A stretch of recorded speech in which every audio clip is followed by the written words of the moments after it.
베드로후서 1장 5절에서부터 9절까지입니다. 은혜를 선물로 받은 자의 삶. 베드로 전서와 후서는 사도 베드로가 고난과 환난 가운데 있는 교회와 성도들에게 성령의 감동하심 가운데 쓴 편지입니다. 베드로 전서가 외적인 환난 가운데 있는 교회와 성도를 향해 쓴 편지라면 베드로 후서는 내적인 환난 가운데 있는 교회와 성도들을 향해 쓴 편지라고 할 수 있습니다. 베드로 후서가 쓰여질 그 당시에 유행했던 이당 사상들에는 크게 두 가지가 있었습니다. 한 가지는 예수님의 재림과 부활이 없다, 혹은 예수님의 재림과 부활이 이미 지나갔다고 주장하는 이단들이 있었습니다. 이런 주장은 곧 예수님의 재림과 부활이 자신들과는 전혀 상관이 없는 사건이기 때문에 하나님을 믿거나 예수님을 믿을 필요가 없다는 것과 같은 주장이 되는 것입니다. 또 하나는 이와는 전혀 반대되는 주장을 하는 이단들이 있었는데, 그것은 바로 재림을 준비하되 잘못된 방법으로 준비하는 사람들이 존재했습니다. 재림을 준비하되 그것이 너무 극단적이거나 신비적인 경향으로 변질된 경우들이 많았습니다. 재림을 잘못된 방법과 태도로 준비하는 이단들에는 여러 부류들이 있었습니다. 우선 제일 흔한 주장은 재림이 다가왔으니 세상의 모든 것들을 다 포기하고 다 함께 모여서 재림을 준비해야 한다는 것입니다. 오늘날에도 이러한 이단들이 참으로 많이 있습니다. 일상의 삶과 생활을 다 포기하고 직장도 안 다니고 가정도 버리고 기도원에 모여 교회에 모여 재림을 준비해야 한다고 주장하는 부류들이 지금뿐만 아니라 당시 초대교회에서도 있었습니다. 또한 금욕주의에 빠진 이단들이 있었습니다. 이들은 재림을 준비하기 위해서는 세상의 기쁨과 즐거움을 모두 다 버려야 한다고 믿으며 금식이나 여러 고행들을 통해 자신의 몸과 육체를 정결케 해야 한다고 주장했습니다. 이와 조금 다르게 어떤 이들은 쾌락과 향락주의에 빠진 이단들도 있었습니다. 예수님이 재림하시면 영혼은 구원받으니 육체는 어떻게 살든 상관이 없다는 것입니다. 육체가 죄를 지어도 영혼은 죄를 지은 것이 아니니 성적인 타락과 방종을 부추기는 이단들도 있었습니다. 이처럼 참으로 많은 이단들이 당시 초대교회 안에 존재하고 있었고, 교회와 성도들을 잘못된 사상에 빠져들도록 유혹을 하고 있었습니다. 실제로 적지 않은 교회와 성도들이 이러한 잘못된 교리와 사상을 받아들이고 올바른 믿음에서 떠나 부패하고 타락하는 경우도 발생했습니다. 가만히 보면 이단이라는 것은 겉모습만 조금 바뀌었지 그때나 지금이나 이단의 종류는 거의 비슷합니다. 재림이 없다고 말하며 예수님을 믿는 믿음을 무효화시키거나 업신여기게 만드는 세력들이 오늘날에도 많이 있습니다. 또한 재림을 믿되 이상한 교리와 방법을 주장하며 성도들을 타락과 부패의 길로 인도하는 가르침들이 있습니다. 성도들이 건강하고 올바른 믿음의 삶을 살지 못하도록 방해하고 유혹하는 일들이 오늘날에도 얼마나 많이 있는지 모릅니다. 성경은 마지막 때가 가까워질수록 교회와 성도를 향한 핍박도 거세지면서 동시에 많은 이단들이 생겨난다고 가르치고 있습니다. 지금도 이단들이 점점 많아집니다. 통일교나 신천지 같은 이단들도 세계적으로 그 교세를 확장하고 있습니다. 이러한 완전한 이단은 아니더라도 이단적 요소가 많은 교회들도 점점 많이 생겨나고 있습니다. 우리는 불교를 가리켜 이단이라고 하지 않습니다. 이슬람교를 가리켜 이단이라고 하지 않습니다. 왜냐하면 그들은 서로가 믿는 바가 완전히 다르기 때문입니다.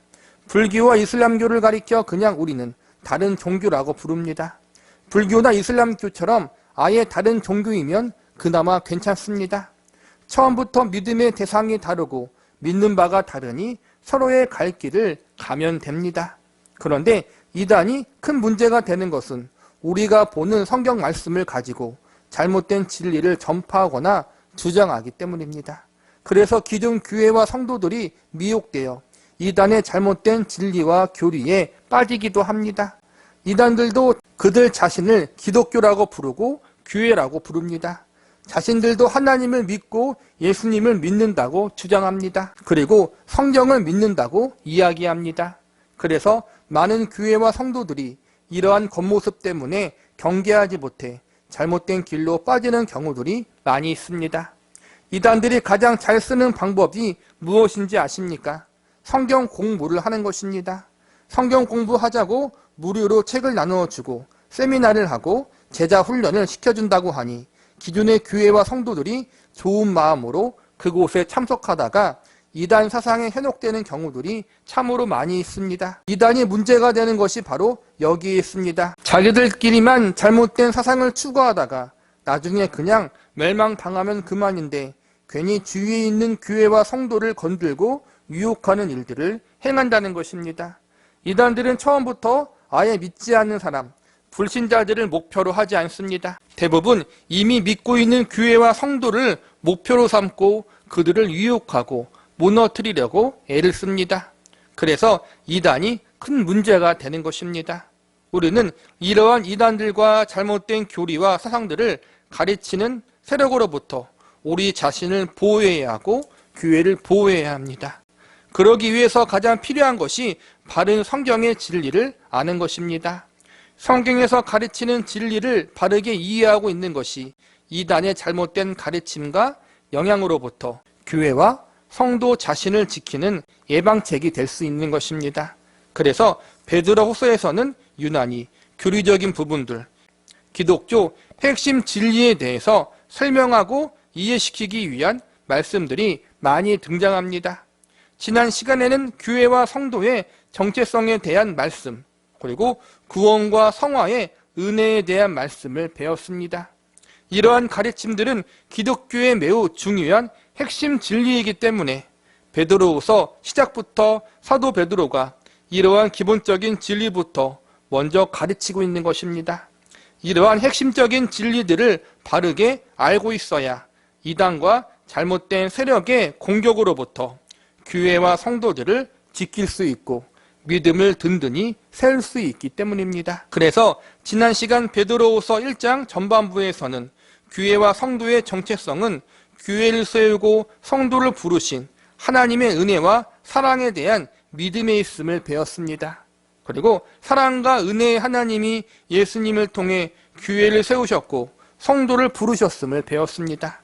하나님이 예수님을 통해 이루신 십자가의 대속의 공로를 믿고 이 예수님을 나의 구주로 영접하면 하나님은 그들에게 아무런 조건 없이 구원과 성화의 은혜를 선물로 주신다고 우리는 배웠습니다. 오늘 우리가 배울 말씀은 그렇다면 구원과 성화를 선물로 받은 성도들을 하나님이 과연 어떻게 그들의 삶을 지도하시고 인도하시는가에 대한 말씀에 대해서 배우고자 합니다. 하나님이 성도들에게 구원과 성화의 은혜를 베푸셨다는 것은 성도들의 삶 속에 적극적으로 개입하시고 간섭하신다는 의미를 가지고 있습니다. 하나님이 예수님이라는 존귀한 비용을 지불하여 주시고 그분의 생명으로 값주고 저와 여러분을 산 것입니다. 이제 성도는 예수님과 그분의 생명이라는 비용을 지불하고 구입한 하나님의 소유입니다. 그런데 문제는 무엇이냐 하면 값비싼 대가와 비용을 지불하고 성도를 하나님의 소유로 샀는데 성도들의 모습이, 성도들의 상태가 그 비용과 대가에 현저하게 못 미치고 있다는 것입니다. 알기 쉽게 비유를 들겠습니다. 1억을 주고 샀으면 1억의 값어치를 해야 하는데 1억을 주고 산 존재들이 1,000원의 값어치를 하고 있으니 주인으로서 얼마나 신경이 쓰이겠습니까? 그러나 다행히 주인이 능력이 뛰어난 분이라 1,000원짜리 물건을 1억 원짜리 가치가 되는 존재로 만들 수 있습니다. 그래서 1,000원짜리 물건을 1억짜리로 만들기 위해서 1,000원짜리 물건에 대한 변화와 고침의 작업에 들어가게 됩니다. 정확한 표현은 아닐 수 있지만 그래도 이해가 되셨을 것입니다. 하나님의 생명의 값, 하나님이 예수님의 생명의 값을 지불해서 성도라는 존재를 하나님의 소유로 가지고 왔는데 우리의 현 상태는 말이 아닙니다. 깨어지고 망가지고 도저히 하나님 보시기에 합당하지 않습니다. 지불한 비용에 비해서 너무나도 부족하고 흠이 많은 존재들입니다. 그래서 하나님이 하나님 보시기에 합당한 존재로, 하나님이 지불하신 비용에 합당한 존재로 우리를 만들어 가시는 작업을 하십니다. 예수님이라는 비용을 지불했으니 최소한 예수님을 닮은 존재가 되도록 하나님이 작업하시는 것이 합당하지 않겠습니까? 이 작업이 바로 구원받은 성도를 향한 하나님의 성화의 계획이요 작업인 것입니다. 그렇게 하기 위해서 어떻게 하나님이 성도들의 삶 속에 들어오셔서 성도의 삶을 간섭하시고 만지시고 훈련하시고 다듬어 가시는가? 우리가 오늘 배울 말씀이 바로 이것입니다. 본문 5절에서부터 7절까지의 말씀을 보시기 바랍니다. 그러므로 너희가 더욱 힘써 너희 믿음의 덕을, 덕의 지식을, 지식의 절제를, 절제의 인내를, 인내의 경건을, 경건의 형제 우애를, 형제 우애의 사랑을 더하라. 성도의 구원은 예수님을 구주로 믿고 영접할 때 단번에 받습니다. 그러나 성화는 천국 가는 그날까지 지속적으로 이루어 나가야 하는 것입니다. 그래서 하나님은 성도가 천국에 가는 그날까지 이 땅 가운데에서 삶을 영위하며 살아갈 동안 계속해서 성도들이 성화된 존재로 우뚝 서도록 연단하시고 훈련하십니다.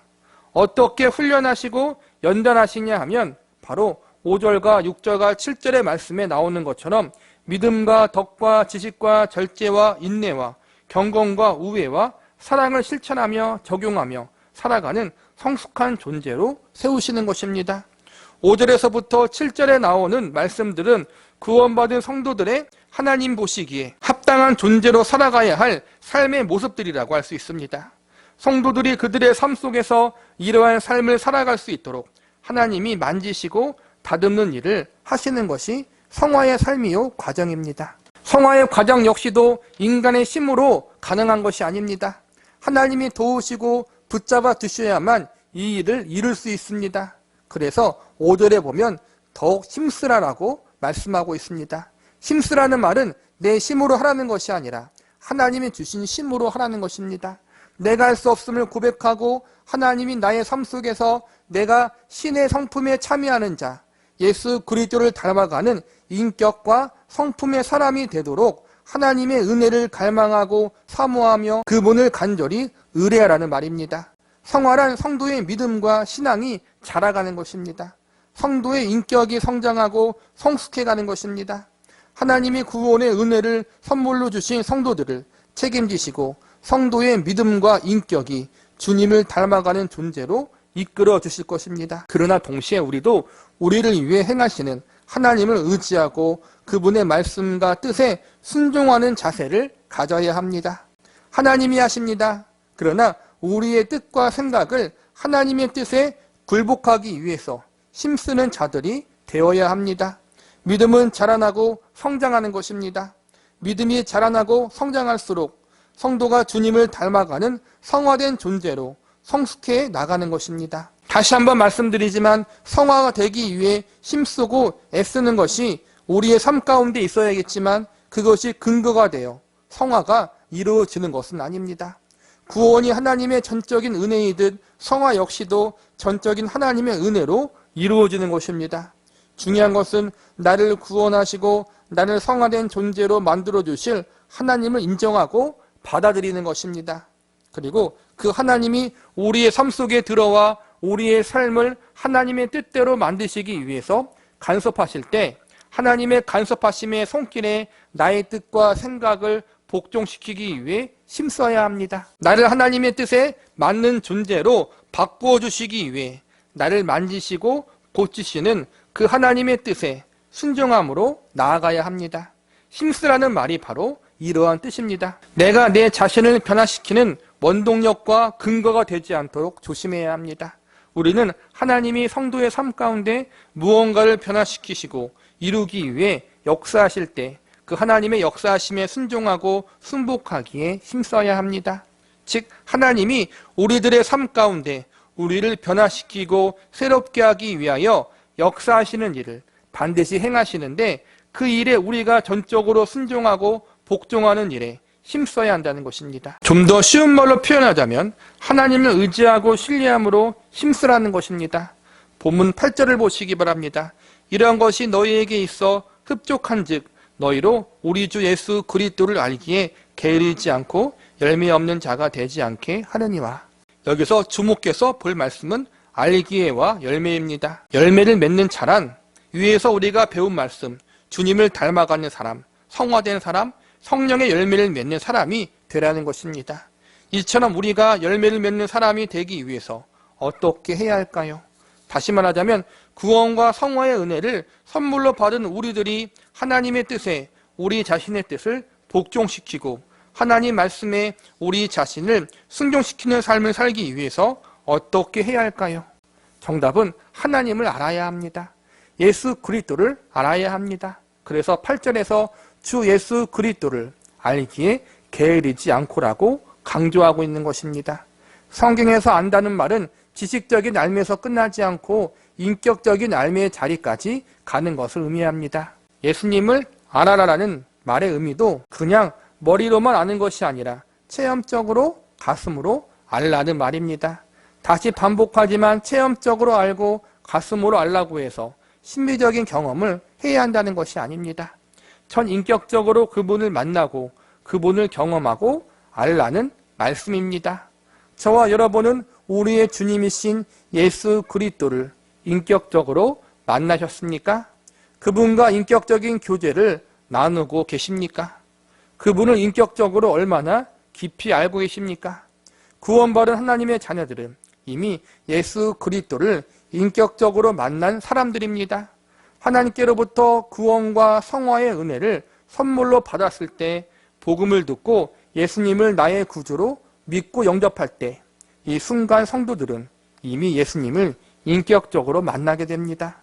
그렇다면 가장 중요한 것은 이제 인격적으로 만난 예수님을 더 깊이 알아가는 삶을 살아야 한다는 것입니다. 쉬운 말로 깊은 교제를 해야 한다는 것입니다. 예수님과 인격적인 만남과 교제의 삶을 살아간다면, 그분을 더 깊이 알아가는 삶을 살아간다면 자연스럽게 열매 맺는 삶을 살게 되고 자연스럽게 주님을 닮아가는 사람들이 되는 것입니다. 매일 만나고 매일 교제를 나누는 사람은 서로를 닮게 되어 있습니다.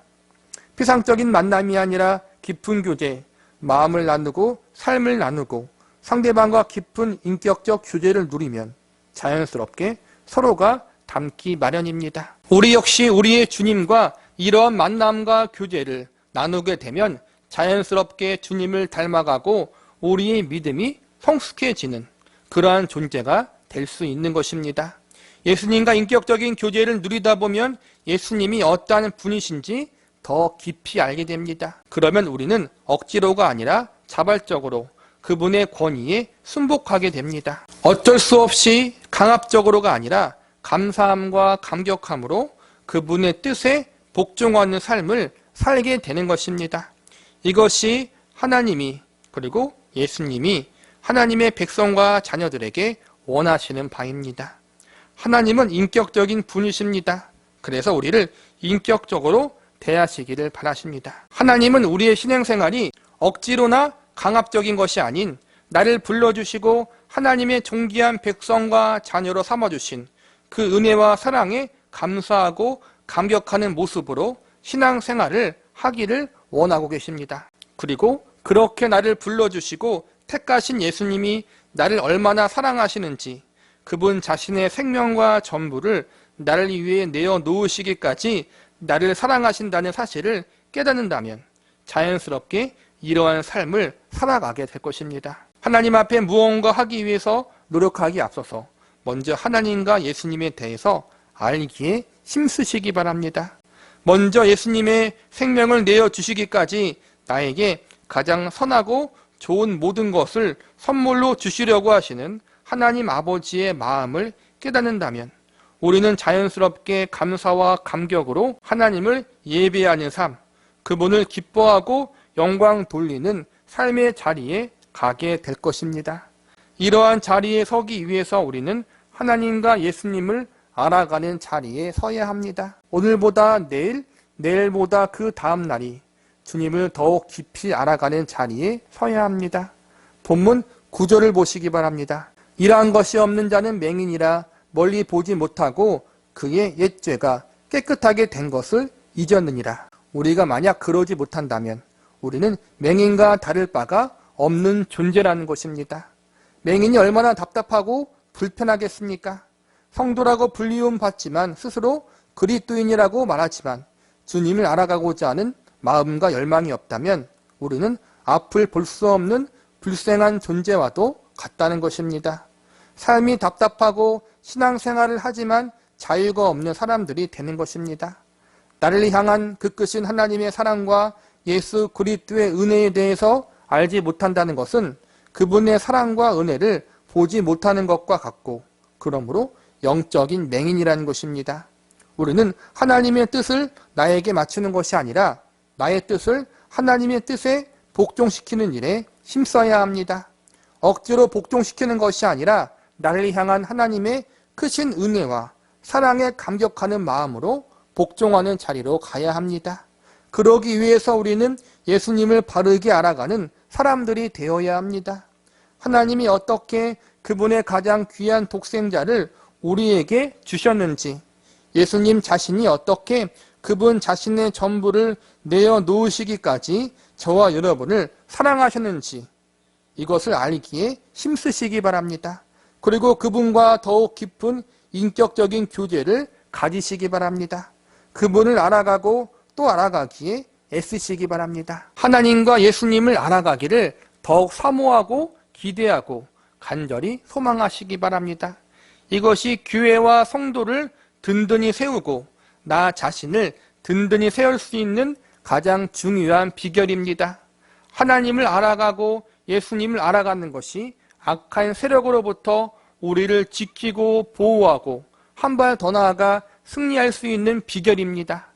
주님을 더욱 깊이 알아가기를 간절히 사모하는 은혜, 그리고 그 주님과 더욱 깊은 인격적인 교제와 만남을 기대하는 거룩한 열망과 소망이 저와 여러분에게 그리고 우리의 가정과 신앙의 공동체 안에 가득하기를 기도합니다.